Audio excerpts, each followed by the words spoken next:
Welcome to the live stream where I do a chore that I need to do before I leave on a trip tomorrow. Live. So, but pretend it's interesting content. Welcome.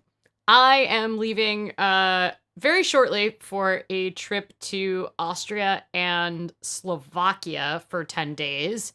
And I thought it would be kind of interesting to see how I set up my budget in YNAB for international travel. I'm also happy to answer questions about travel hacking. I travel hacked for the flight to Europe, so it cost me, I think, $140 in taxes, mostly because I flew through the UK. And we'll kind of like walk around how we're going to do it. This isn't a particularly exciting trip.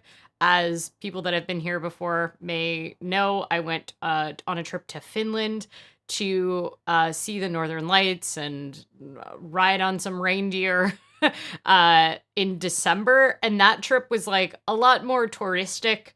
It was also Finland, so things were really expensive. In my experience, Wien is surprisingly expensive for what it has this Eastern European feel where I feel like it has the feel of a city that's cheaper, but it's not quite Finland prices, let alone Lapland prices.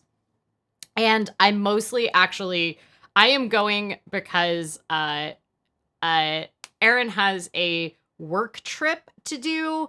And because of that, if I glom onto that trip, I get free hotels for the days that the work is covering Erin's hotels. We are going to take a side trip to Bratislava that doesn't have to do with Erin's day job, and I used my points to pay for the Airbnb in Bratislava, but I'm not really going for any particular reason. I actually have a ton of studying to do still for this securities exam, so I'm pretty much just bringing my homework, and I'm just going to study in different coffee shops of Vienna. That's pretty much my plan. B says, oh my gosh, cat cam startup screen. Yes, she's very cute. She's actually in the other room. I'm not sure if she's gonna stick it out in that spot, but we'll see. She was being extremely cute helping me pack today. It's like her absolute favorite thing to get into bags when we pack. It's weird. We used to, between the two of us, like one of us was almost always gone, if not both of us. For so much of 2019, and I spent like a quarter of 2019 out of the country, and yet this like tiny 10-day trip to a country that I've been to before, like where I am at least decently functional in the language, it feels like a much bigger deal just because I don't have my international travel muscles are atrophied, so. Alana says jealous. I'm very excited to be able to go. My coping tactic, part of the reason that I still have so much stuff to do kind of to prep for it, was that my coping tactic, I've had so many trips canceled in the past 6 months that I got to the point where I was like, I'll book them, but I'm not going to do any of the other planning. Like, I will book the flight, but I've even been like putting off the hotels because I was supposed to go to Kenya at the end of January, and with Omicron, that got canceled, so I had to unbook all of the hotels. I was supposed to be in Denmark for New Year's Eve, and Denmark and Sweden for New Year's Eve, and that got canceled because of Omicron. Was supposed to go to Denmark in September, and that trip was very complicated because it was a different hotel every night because we were like taking trains across Denmark. And that one got canceled because they changed the flight by 4 days, like a couple days in advance. So anyway, I think it's really happening now. We're now close enough. We're now close enough to the actual trip that I actually think it's going to happen. Also, I went out to a bar last night, which is notable for me even pre-pandemic, I would say, but it felt weird because it honestly felt kind of like maybe the pandemic was a little bit over. We have had mask mandates almost continuously in Oregon, particularly in my county. pretty much for 2 years now. Like we've had them since March, 11th or whatever, 2020. And now they just got lifted yesterday. So it seems like everybody's just kind of done. People are still wearing masks. I would say maybe more. Like obviously they're still required on transit, and people do seem to be wearing them. Like half of people seem to be wearing them in like the grocery store. Our German class yesterday, which has been very strict with masks, and they have to be K95s. We had like eight adults in the class, and only one of them chose to not wear his mask when it was given that opportunity. So B says, I feel like this is premature, and every time we let our guard down, things get worse. I don't know. I'm a little optimistic this time that here's my take on it. I actually have some regret about some things I put off last summer before Delta popped off. Because I, did a lot of outdoor stuff when it was really easy to do outdoor activities. And I kind of had that like low key regret of not milking more opportunities before Delta really popped off here in August. And then everything was kind of recanceled. So I feel like letting my guard down is like, well, we have to learn to cope with having an infectious disease out there. And I am optimistic that we have enough tools, we have enough treatments, we have enough vaccinations to reduce the severity of disease and the likelihood of hospitalization, that it is likely that we are going to be able to start to manage infectious disease outbreaks of COVID-19 in waves, right? Rather than this idea that like everything is locked down. I don't know, maybe it's me being overly optimistic, but as an immunosuppressed person who travels a lot, I take risks with everything. Like I take risks going to a conference in flu season. Like the flu vaccine is like 60% effective. I used to take plenty of risks on just flying on planes as an immunosuppressed person without wearing face protection. I go to countries with endemic malaria as an immunosuppressant. I go to countries with endemic TB as an immunosuppressed person, and I'm at like very high risk for tuberculosis. And I take mitigations, right? I take antimalarials. I sleep with a mosquito net. I, get TB tested. I avoid drinking from contaminated water sources. Like, I get vaccinations when they are available to me. There are quite a few vaccines that I am not able to have as someone who's immunosuppressed because they're live vaccines, like yellow fever, for example. So I'm hoping that we are now at the point where we can take the options available to us, the vaccines available to us, and the mitigation measures for our own safety. And hopefully,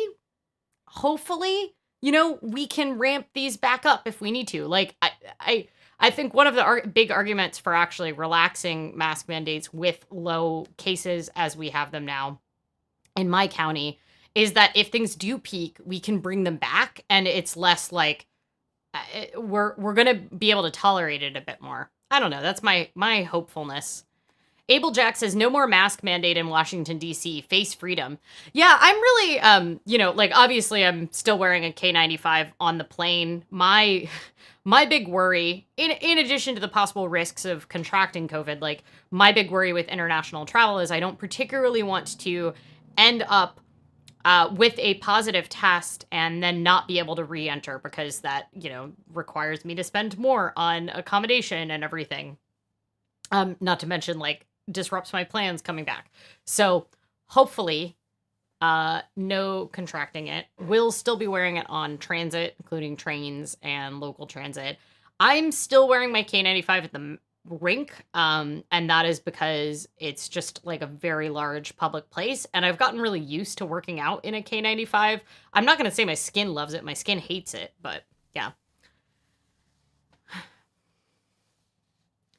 That wasn't a judgment. Mostly I just don't understand why people aren't still masking in public. It's like 20 degrees where I live. The flu is a thing. Why not wear a piece of fabric?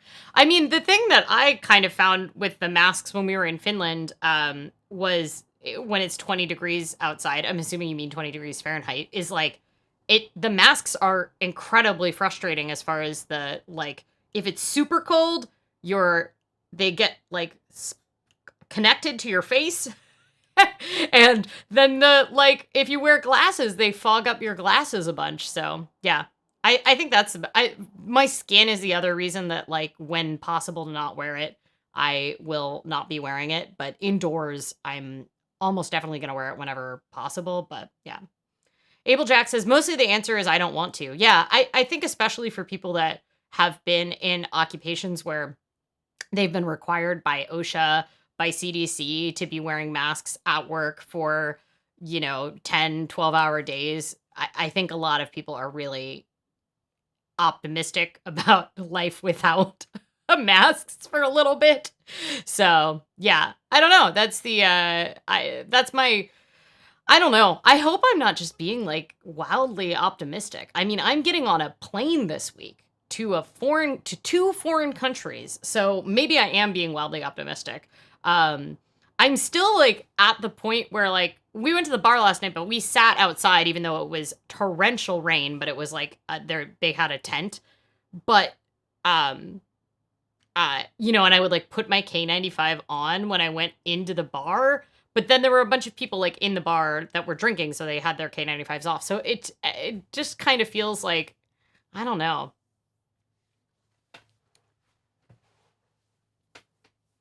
B is like, I don't know. I work in healthcare. Nah, I think traveling is fine. I'm traveling to Texas in a few weeks, lol. Yeah, I don't know. I don't know if this is a really dumb idea to go on a trip for no reason. It's very possible that this is, like, there's no actual reason to go on this trip for me. I'm literally just glomming on because it's, like, going to be quite affordable for me to go on it. And, for a while, I was trying to make the justification that I was like, maybe I shouldn't go on the trip because then we don't have to sort out, like, logistics with a cat sitter or anything. And I need to do a bunch of studying, so I should stay home. But then I was like, are you realistically going to study more if you're alone in the apartment for 10 days than you necessarily would be if you're alone in a different city? Like, I think the likelihood is that I actually maybe get more studying done when I'm in Vienna, because I've been to Wien before. I have, like, one museum I am definitely going to hit because I haven't been able to go to it before because it's only open 3 days a week. And then I'm going to hopefully go to an ice rink, but I'm going to be wearing rental skates. So yeah, I don't know. I should introduce the donut. The donut's a little melty already. We've had this one before. It's called lavender cookie dough donut, and they're, like, little chunks of cookie dough, and then it's like a real lavender icing. I've actually used up, because I had those 3 donuts for the 100th live stream thing. I've actually, like, maxed out. I've tried all the new flavors of donuts. So we're just gonna, like, go around and try some greatest hits. That being said, I did find a vegan donut shop in Wien. So I will have a donut for next week's live stream.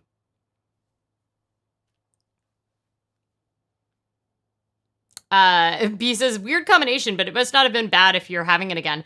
I actually didn't go through the work of looking through the back catalog and seeing what I rated this donut.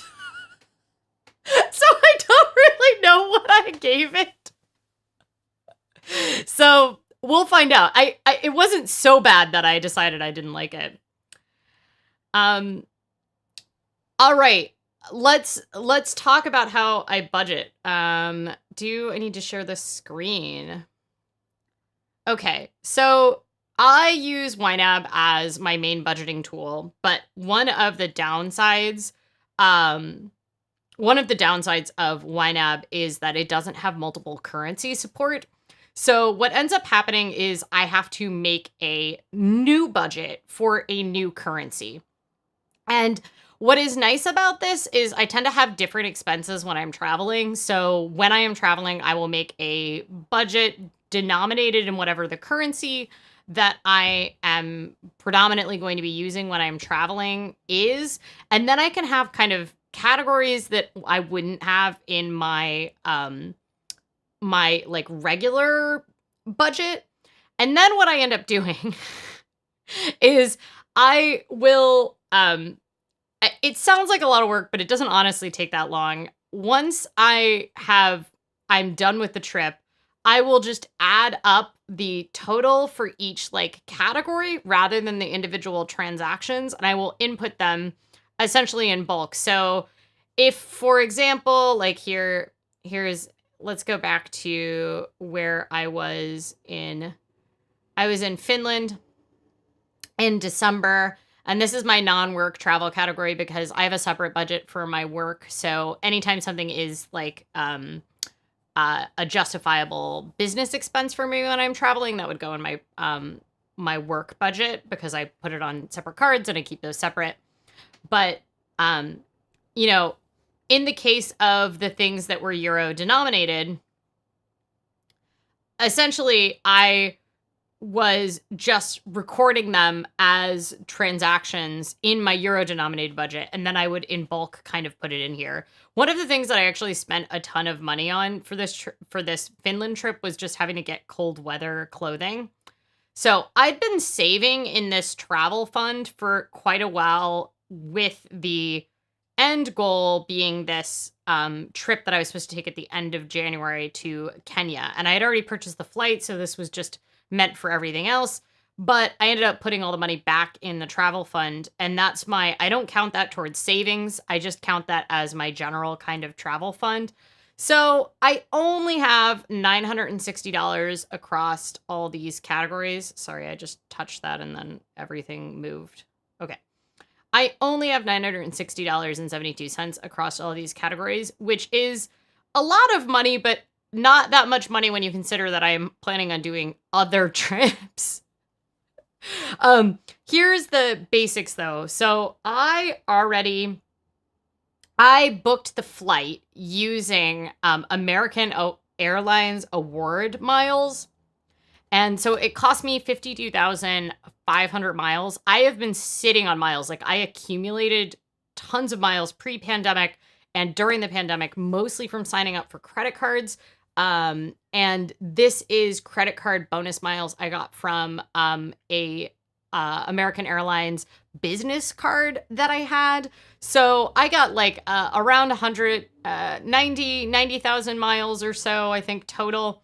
So I decided to just spend it on this. Unfortunately, when you do award tickets, you do have to pay taxes and fees.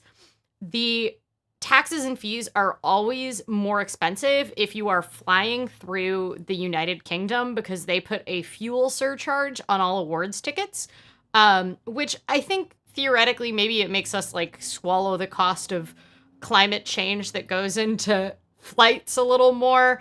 But I would have, if I hadn't been flying through the UK, because I'm flying through Heathrow, I believe, on my way. On my way there, I think I would have, this was a total taxes and fees that I ended up paying. I believe it would have been closer to $65 in taxes and fees, and that's round trip. That's for from Portland to Vienna, round trip both days. So we are also going to Bratislava. However, Wien and Bratislava are just about an hour away on the train. And we are going there in order to visit some contacts that Aaron has from his side hustle and where his little stands for are made in Europe, which is going to be kind of cool. We're going to get to see like a warehouse full of 3D printers. But we're also going because I have actually never been through Slovakia. I've never been to Slovakia. I've only been through Slovakia on the train. So I'm excited to go to Bratislava and like kind of feel like I'm checking that country off my general list more. However, Bratislava is extremely affordable. So we initially have kind of hotel nights that we can use from hotels.com. But if you use those hotels.com nights, let's say the price of the hotel is $100 and the hotels.com bonus night is worth $250. You just lose the $150 of value of that hotels.com ticket. Bratislava was extremely affordable for hotels. So all of the hotels we could find on the award portal for hotels.com were like significantly under the value of the certificates that we had for hotels.com. So we decided a different strategy. Also, none of them were like particularly interesting or cool. However, there were a lot of very cool Airbnbs. So what I ended up doing was I used a different card that I have called the Chase Sapphire Preferred. And they have bonus categories where you can pay yourself back by getting a statement credit for certain kinds of purchases. One of those purchases is Airbnb. So what I ended up deciding to do was I found a nice Bratislava Airbnb, which is also great because it's kind of lower the cost of food because we're going to have a kitchen available to us. And it cost $134.38 for 2 nights, and that's for 2 people, so we can split it between the 2 of us. And then you got bonus points in that category. So I was able to redeem just 10,750 Chase Sapphire Preferred points. I got 100,000 Chase Sapphire Preferred points for a card sign-up bonus this last fall, and I've been sort of sitting on those because I thought I was going to be using them for hotels in Kenya. Unfortunately, I'm not. So that is what I ended up doing. I was sitting on like $600 worth of credit card points for a long time, and I finally started redeeming them towards flights. Well, that's the thing, is like I've actually redeemed these points towards flights and then gotten them refunded several times now. So like I have points across a ton of different, my strategy is to have a ton of different points. So I actually already booked a flight in May where I'm also glomming onto a different work trip to go to Norway and Copenhagen. And that one I booked with a different airline because I was able to do a stopover. If you have United miles, they actually have the Mileage Plus expedition bonus, where you can essentially do a extra leg within the same region. So it's really good if you want to have a stopover and then get by train or bus or driving between 2 different cities. Anyway, you can do that. You can add that on for 0 points. So it doesn't cost any more points to do essentially a long stopover. So I'm doing a stopover in Copenhagen for that one. And that's the main reason I used the points for that trip. American Airlines points were the best ones because I actually was able to match the same flight that Aaron got from work. So, so that's how the hotels mostly are in Vienna while Aaron is there for work, are mostly going to be Aaron's work hotel trips that are booked. The other nice part about kind of glomming onto Aaron's trips is that sometimes we're able to get a hotel that has breakfast included, and then that means I can essentially have my breakfast covered because his work is paying for it and it's not any kind of additional thing. And then which we are going to have when we're in Vienna, and then in Bratislava, I got the Airbnb instead. So yeah. Higher Tech says, is there an equivalent plan for Hawaii travel? Yeah, I mean, I could have used any of these. Do you mean as far as like the Mileage Explorer Plus? Hawaiian Islands would be in the same region. You could actually do a stopover. We can see what the United regions are for Mileage Plus Expedition perk. Okay. Okay, so the excursionist perk can be used in the defined region. What are the regions? I think Hawaii's region includes several other islands that aren't even Hawaii. But yeah, as far as like getting points to use for travel to Hawaii, of course, because I'm based in Portland, one of the best points to get for Hawaii travel is actually Alaska Airlines miles, because Portland and Seattle are hubs and they fly to Hawaii, and you can get Hawaii points for close to like $25,000. One of the downsides of a lot of Hawaii or kind of more destination things when it comes to hotels is that the way most hotel points work is that each type of hotel is tiered by the property.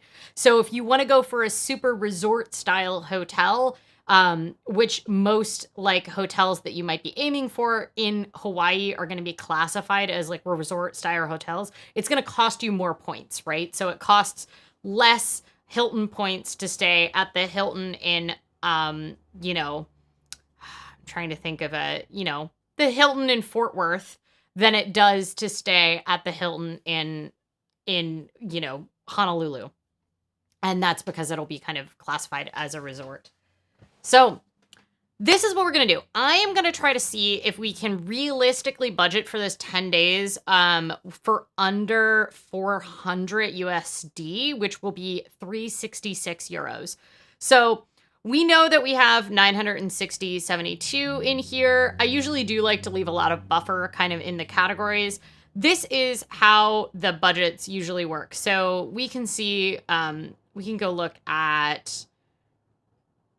Let's go look at some of my kind of more recent budgets. So like this was my UK budget. I was actually like staying in the UK for like a month, but this is what it looked like when I was there. So let's actually go over, I was there in August 2019.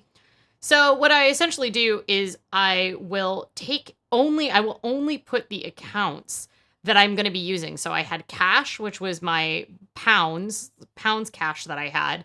My Amex, which was my business credit card, my Chase Sapphire Reserve, which was my personal credit card, and then USA is my checking account. So that's where I'll inbound put all of my essentially things in there. And the reason I want to put at least some money in my checking account on this budget is because that's how I'm going to fund the budget. And then if I decide to go to an ATM to take out any kind of local currency, I will then transfer it to the cash account. So in Finland, I expected to take some money out of the ATM, and then I just like never had it. Everywhere was using cards in Finland. So this was what the Finland budget looked like.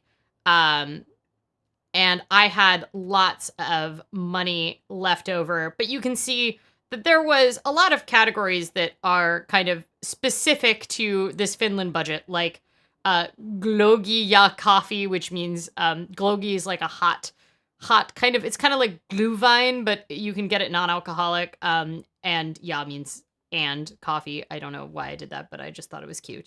And then activity fees are the kind of thing that's very specific to travel, like if you're going to a museum or something like that.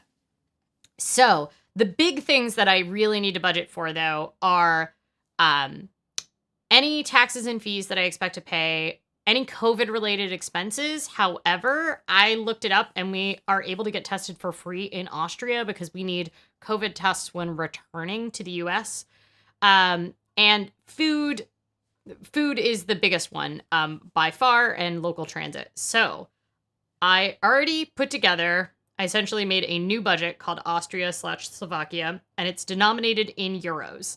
So 400 US dollars is roughly 360 USD. So I'm going to make this an unlinked checking account. And I will make my current balance be 366 euros. And the reason I denominate this in a different currency is because otherwise I have to convert every time I spend to how much it is in USD. So it's much easier to just do that in bulk at the kind of end of the transaction. So the credit card that I'm going to use while I am there is my Chase Sapphire Reserve card for my personal budget. And that is because you get the Chase Sapphire Reserve. Those are the points that I use to book the Airbnb for free.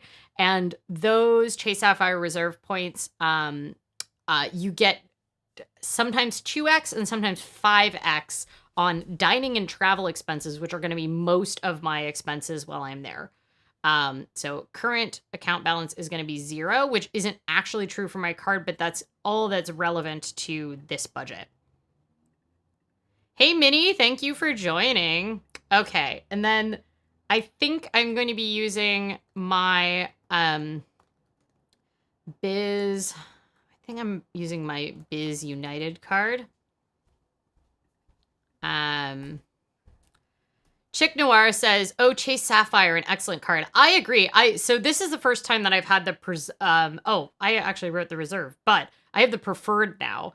I had the reserve for years, and then they did a new sign up bonus for the Chase Sapphire preferred that was like 100K sign up bonus, and that was at the same time that I was due for my annual renewal of the Chase Sapphire Reserve, which costs they were upping the annual fee to $550 a year, which is a ton of money. It usually works out when I am traveling really heavily. It was previously a $450 annual fee. They give you $300 off, like just towards travel. So it in essence worked out to an $150 fee. But I got lounge access. I got all sorts of perks that were totally useful for me. However, you can't hold a reserve, and also you can't hold any of the Chase Sapphire cards and then apply for the sign-up bonus on another one. So I decided to cancel my reserve because I wasn't traveling very much, so I wasn't utilizing it, and I might as well get the new points on the Chase Sapphire Preferred, and it has a way lower annual fee. It doesn't come with that $300 annual travel credit. It doesn't come with all the lounge access, but I get lounge access through other things. So, and when I do travel with Aaron, which is happening more now that Aaron has it for work, then it's fine because I can just glom on to Aaron's like status / everything else. B says best cat cam. I know, she's really cute. She's like leaning into it now too. Look at that. Look at her. She's so cute. She's like, why budget? Okay, and then we'll add a cash account. Type of account, cash. And I think I have €1 right now in cash that I'll dig up. Okay. So let's make this budget, y'all. Okay. So main category, we're just going to hide the budget category, the credit card payments category, because it's not going to be useful to us at all. Local transport, trains between the two cities, restaurants. I'm not doing gaming. I'm going to do COVID related just in case there's anything. Then activities, museums, and then I think probably the most important of anything is coffee, drinks, because I'm going to be just studying my way around the city. I'm actually just going to call this food. I don't think it's worth making it specifically restaurants and then like breaking out groceries. Okay, so coffee, drinks. I don't think there's any hotel fees still to pay. And then I just do an incidentals category. Okay, let's do food first. So this is how I do my research. Cost of a meal, travel, Austria. Let's actually be more specific. Vienna, Austria. Works pretty decently. Okay. $30 on meals for one day. 27 euros. So I know I get breakfast for free, and I'm in Wien for 7 of the days. And I get breakfast covered most days. And 27 times 27 euros would be 189. And then let's just make this a buffer. Let's say 35 euros a day. 245. That sounds within the realm of possibility. Let's put 245 in the food category.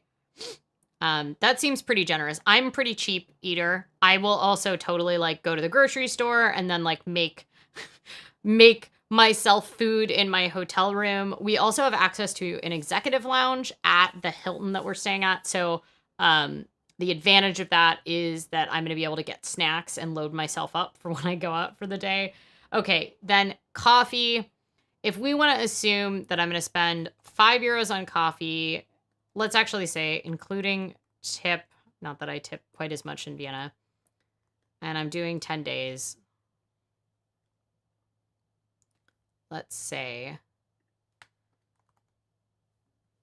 if I'm really doing this much studying, well, we're going to have to take that down. Okay. So, activities museum. So this is the only museum that I absolutely have to go to, which is the tram museum. And let's see what the price is. Okay, for adults, the price is €8. So that's, let's put €20 in that category for something else. I don't think I'm going to be doing much else. I was originally going to go see the ballet while I was in Wien, but it was the Russian State Ballet, and they are not performing. So, I mean, I guess fair. I don't think we're going to have any COVID-related expenses, but let's just assume €15. If we have to, like, expedite tests or something. Only €27 left. Okay. So, the train from Wien, Bratislava. Right. I think it's €12.30 each way. So $24.75. That's really not very far. And then we're going to have to take some money out of some categories here, aren't we? Maybe my spending $75 on coffee in 10 days is a little ambitious. All right, we're going to carve some money out of the food budget. $250 on coffee, $25 a day or on food. Yeah, okay.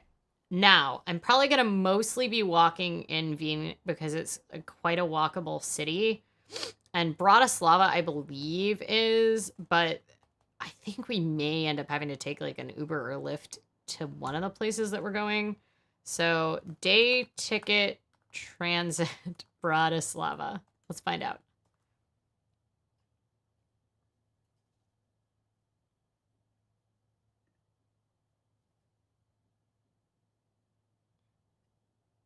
Oh, this is an archive page. Current information can be found in the menu. Tickets. Okay. Oh my God. It's very cheap. That's great. Okay. I don't know how many zones there are, but let's just assume $6 a day. We're going by train, so we'll be into the center city rather than like out in an airport. So we probably won't have to go through a ton of zones. So let's say €12 for Bratislava. And then last time I was in Wien, I was staying out in Modling, which was like 40 minutes away on like the commuter train.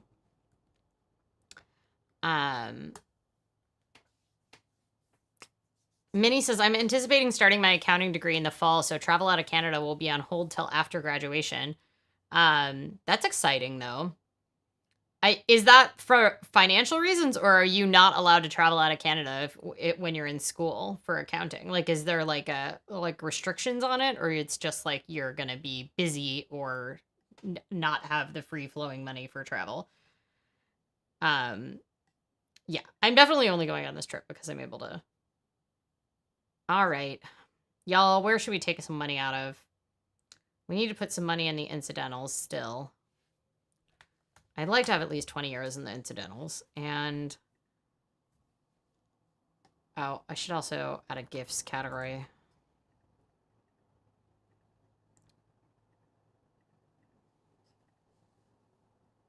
I don't want to reduce the food budget much more. How much did I spend on food in Finland? Let's find out. Oh. I was in Finland for like, I think 9 days. I think we're there for 9 days. Maybe a week, but I only spent $110.87 and it was not cheap.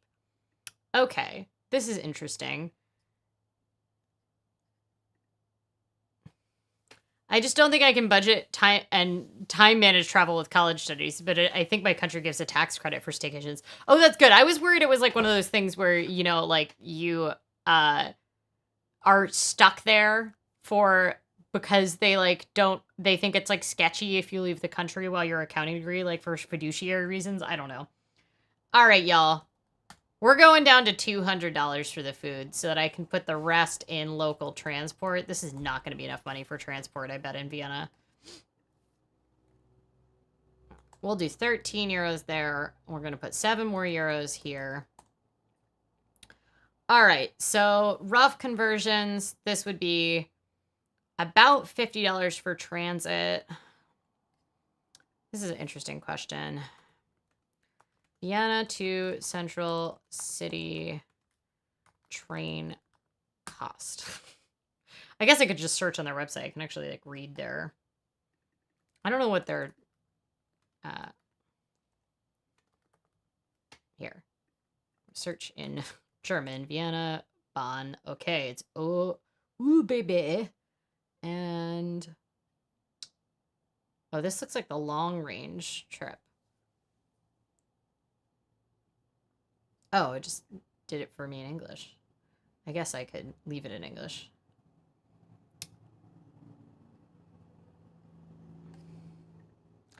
How to get from... I've only ever gone to Vienna on a train.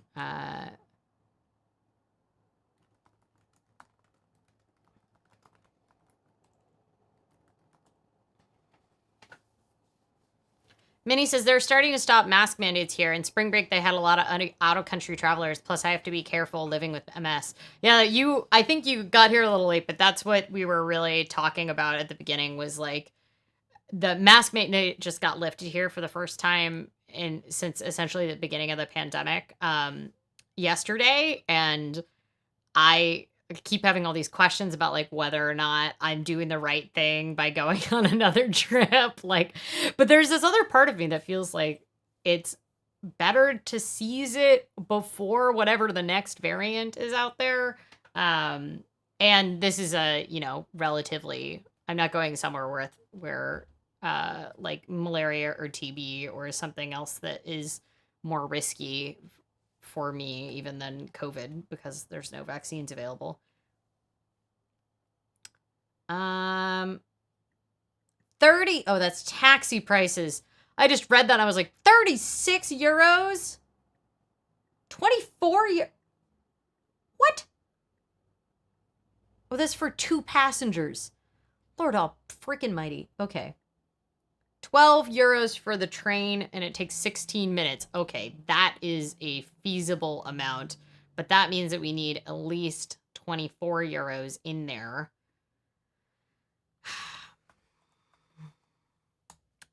All right. Y'all, I think I'm going to do a little more than 400. We will do...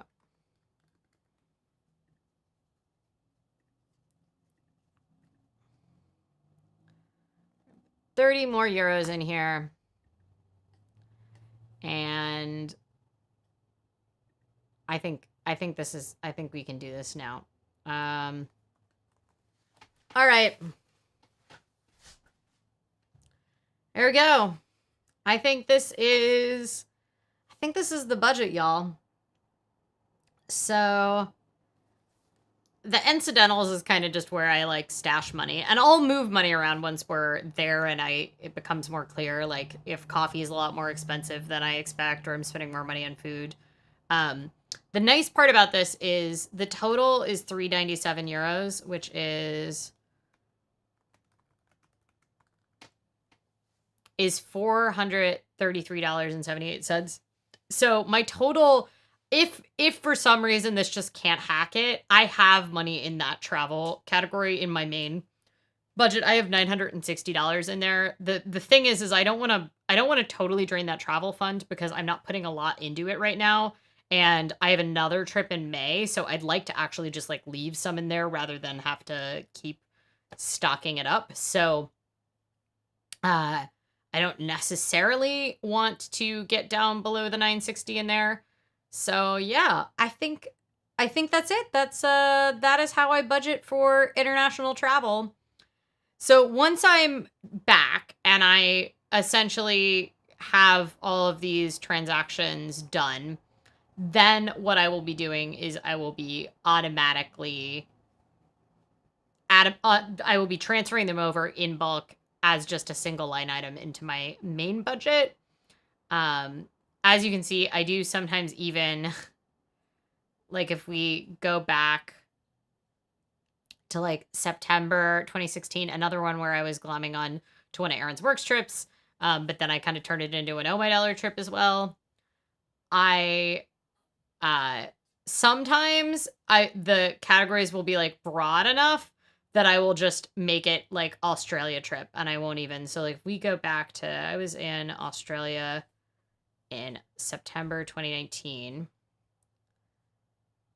So essentially I broke it up between restaurants and food, local transport, and then just these were just like some other random expenses. Like one of them was like me spending money on the plane on food, and then another one was Sophie. That was coffee.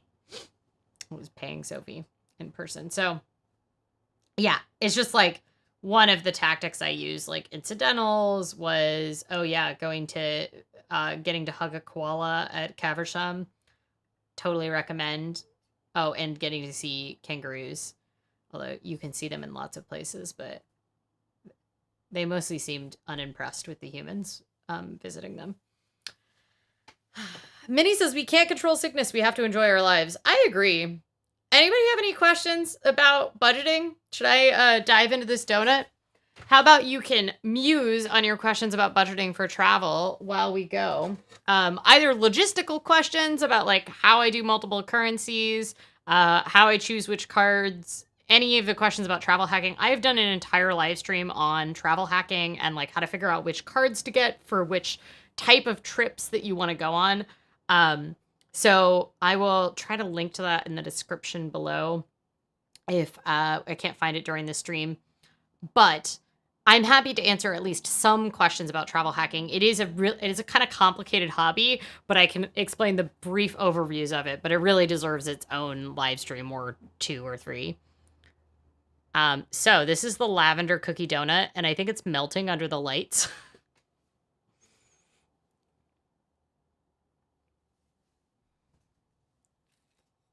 And it's like just a regular donut on the bottom. What do you think?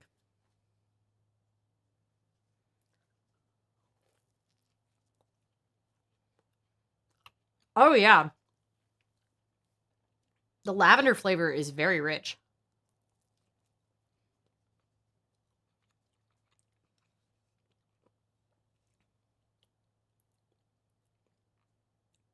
It's good, though. I like it. I'm glad that I correctly remembered that I liked this when I got it.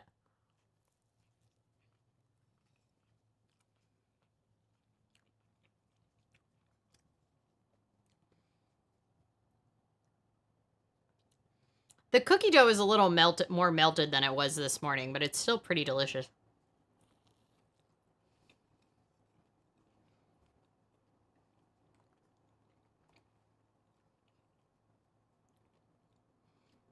Everybody's so quiet. Do we need to put the cat back on the screen? Oh, she's also quiet, I guess.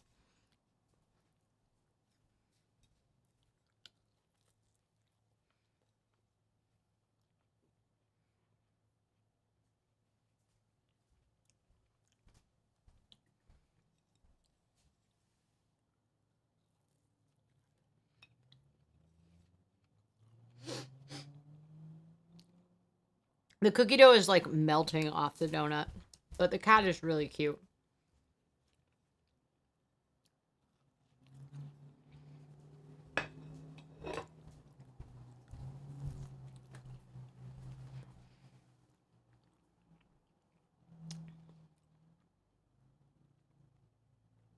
It looks like Dora's just judging us. Oh, she's bored by it.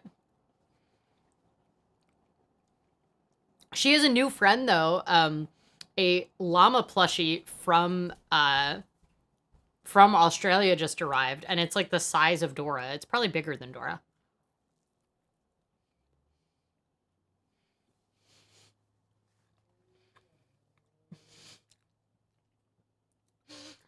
Trying to make a llama shape.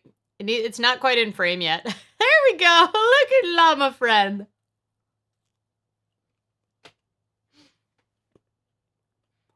Quality content. They also sent me a fidget spinner, and I know that I'm like 5 years too late on the fidget spinner thing, but this one is so good and it's very satisfying.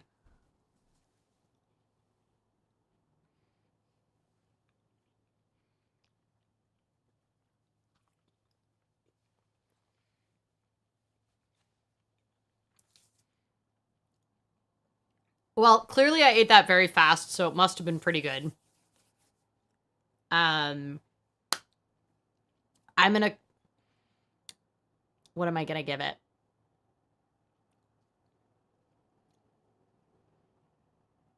I think a 4 out of 5. It's pretty good. It's not like the best donut, but I think it's definitely a 4 out of 5. It's gone now, so...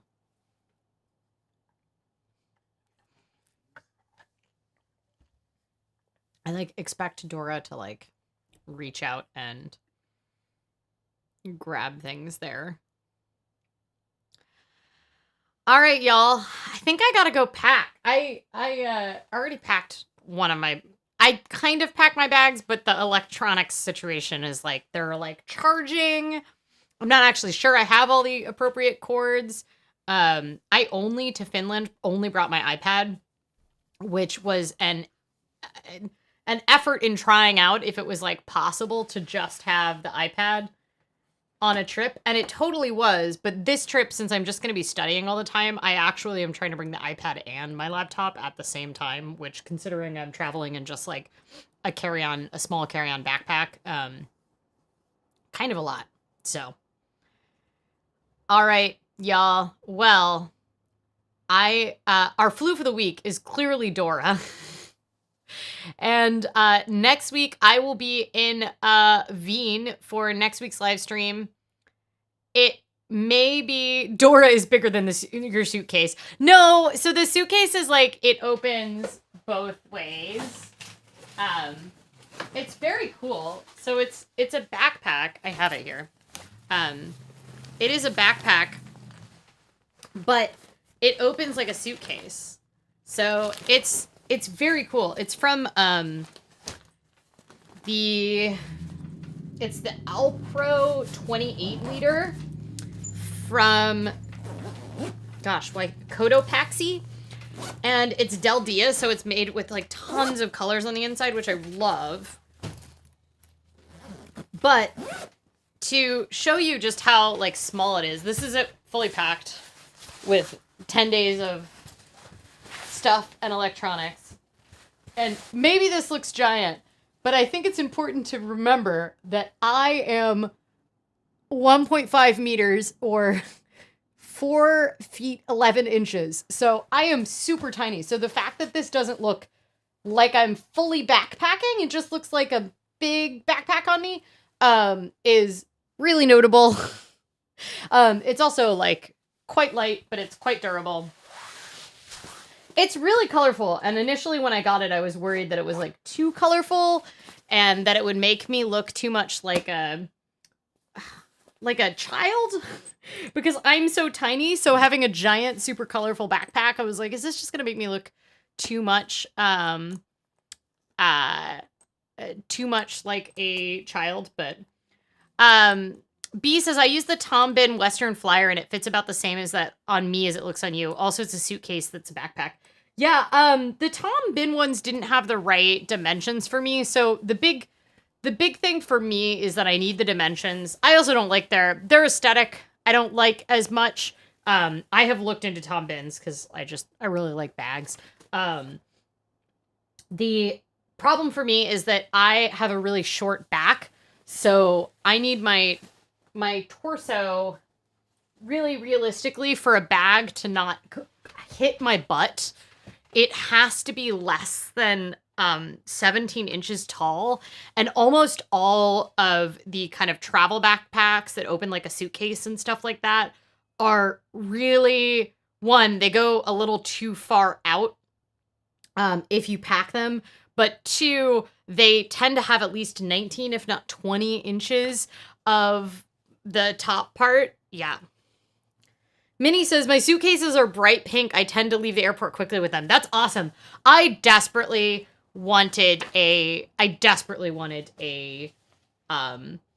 super super bright pink one, but unfortunately wasn't an option for this. These bags are actually made entirely with remnants of other product lines, even from other companies, and all of the colors are chosen by the people sewing them.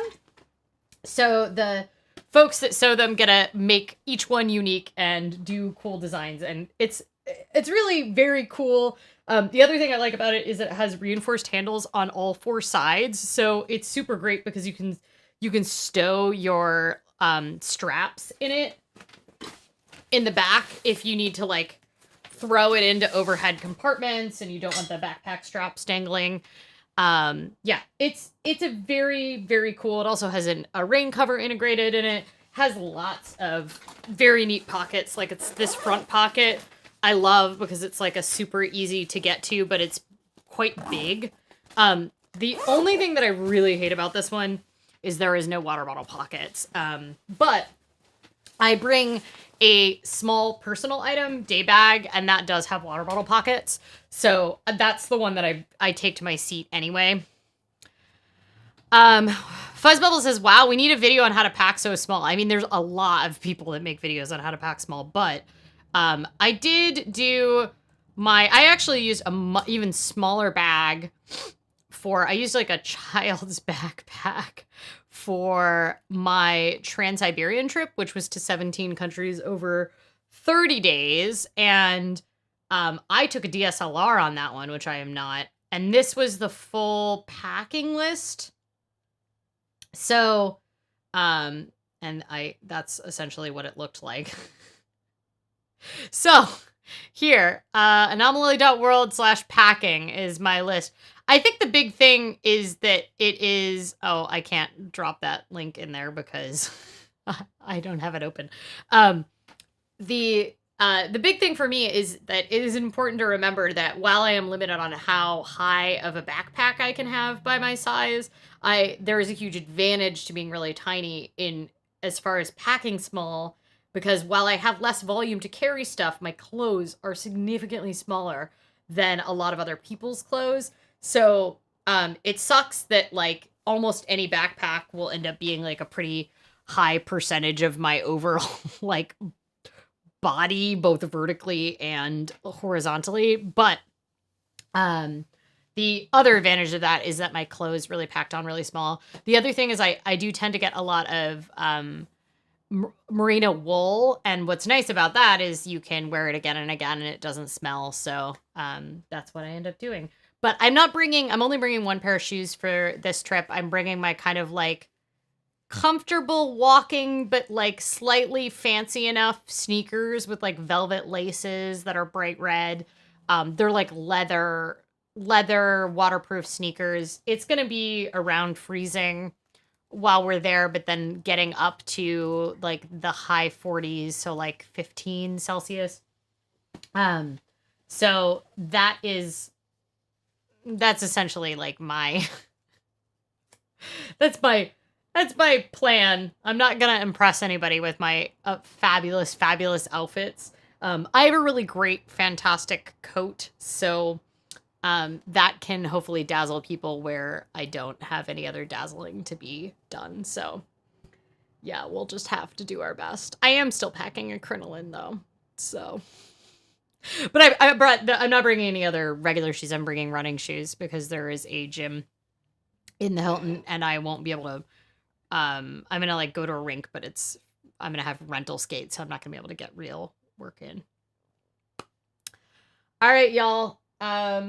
I think I am going to go and try to stay in the Diamond League on Duolingo before the end of the night. And we're going to orient our cat sitters to what they need to do. And then I guess try to do my best to get ready for this trip. So everyone, please stay safe. Have a lovely week. Stay hydrated. Pet a cat if you have one available. And I will see you next week. It may not be at the same exact time. It might not be at this 5 p.m. Pacific time, 8 p.m. Eastern time next week. Simply because that's midnight in Austria. And I'm trying to decide if I'm going to get up at midnight, stay up till midnight to do a live stream for you all, or if I'm going to do it at a slightly different time. So we will see. Bees, as I'm eyeing the understated Alpa Cotopaxi bag as though I need another travel bag. I don't.